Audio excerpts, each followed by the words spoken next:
Hey guys, welcome to devlog number 10. It's been a little while since the last update. I have a good reason. And like a couple of weeks ago I was working on the Persistence system. You know, saving, loading your game. That's kinda crucial when you're running a tycoon game, right? Because you don't want to sit there for hours and hours just because you can't save your progress. So now when I refactored it, it just works out of the box. So the new core can handle the saving and loading without problems, so it's working as it should. And I've been spending this past 2 weeks with just getting caught up with where we were before. Still a little bit behind schedule, to be honest, but it's moving rapidly forward. We are catching up a little bit. We have been harassed by technical issues. Raymond's, the other programmer, have computer issues. They are still there, but hopefully they will be resolved very soon. So, I mean, let me show you a little bit here in the code what we have been doing. So here you can see we have a game class. This is the master class. Basically it handles everything when it comes to running the game. Oh, hello. My cat decided to pay a visit.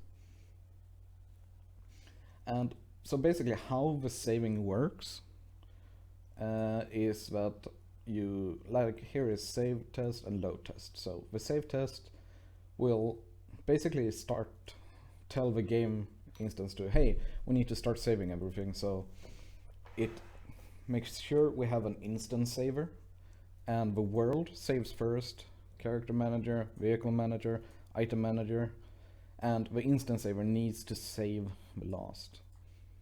And in the reverse, when we are loading, the instance saver needs to load first, and then we can go world, character manager, vehicle manager, item manager. Whoops. Kitty. Mean kitty.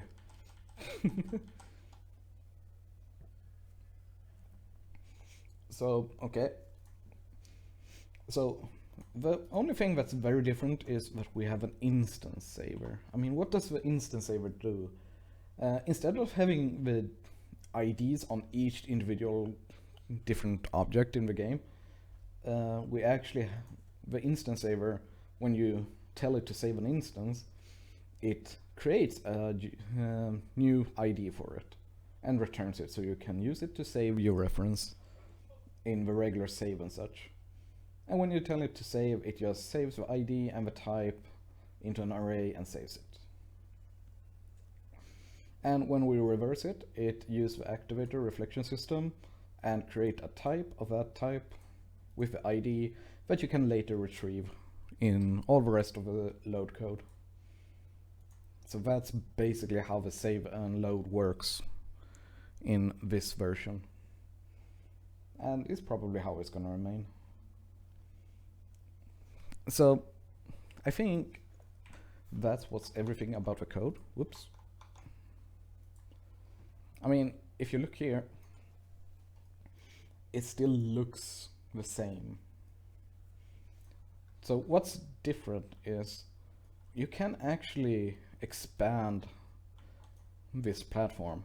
This is a 2x2 area, and it's gonna be the standard starting for now. Maybe I will allow people to resize it later. Like, maybe you could have one start if you want to start real easy and slow and everything. Or maybe you want even 4x4 or something. That would be very big. I don't have any hotkeys set up, so I can show you, but 1 second, I have a cat here that demands my attention. So let's see. I mean, the zone tool here is ready, it works. You can define a zone. Later on, I'm gonna, as soon as the context system is ready, you're gonna be able to right click it and designate what type of context zone it is. So let's see here. Let's press F3. So you can see here comes a truck. Works as normal, except for the wheels aren't animated yet, but that will be very soon. So the key difference between this iteration and the previous one is here this models and controllers. So the data and the visuals are separated. They are not linked anymore. In the same way, at least.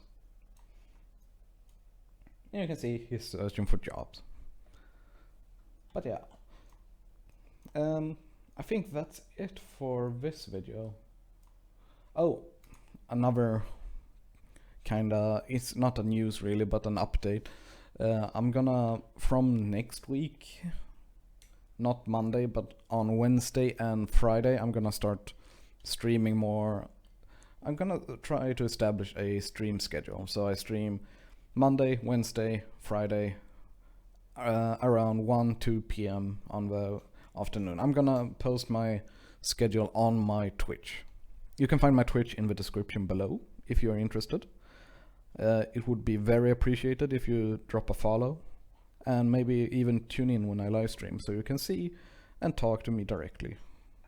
I mean, you'll be able to see what happens in the game, what I'm working on that day, and etc. So anyway, thank you guys for hanging out. Thank you for viewing. Hit that like and subscribe button if you want to keep receiving updates about this project. And I will see you all in 2 weeks. Until then, take care. Bye bye.